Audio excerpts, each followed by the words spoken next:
Essentially, it's a community work that authentically examines people's connection to their heart and whether that triggers an emotional or sensory reaction from them or something very analytical. And it addresses that and gives it to an audience.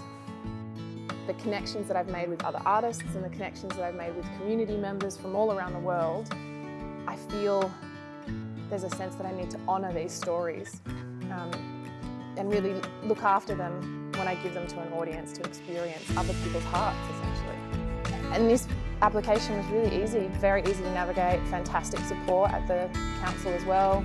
They can take you through it, tell you the steps along the way. And then essentially I had this beautiful creative freedom and respect to create my project and remain employed as an artist during that scary time. What I found really attractive about this funding was that it had quite open boundaries for artists. The council, I think, really understood and respected that artists that are applying and that receive the funding, we know what we're doing. We've been artists for a suitable amount of time that we understand how our work works. They were very trusting in me as an artist and for me to be able to do my work the way my work needed to happen.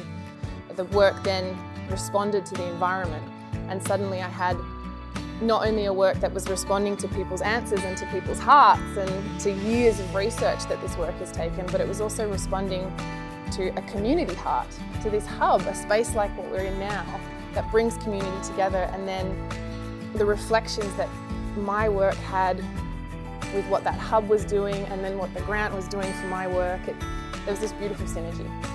In 2020 we had this monster of a year and things suddenly became much harder to do things.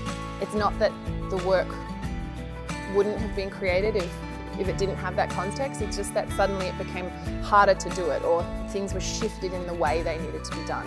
And I think City of Stirling saw that there was a gap, or they saw that there was a hole, that if they didn't step in and provide some kind of support, artists and stories and creations that were in the line for being created could have got lost. They could have fallen through the gaps. And so City of Stirling realised that. They realised that their community had a huge number of artists within it, and they thought, well, this is how we support it. Just like we supply parks and just like we make sure our roads are maintained and we look after all these other things, we look after our artists.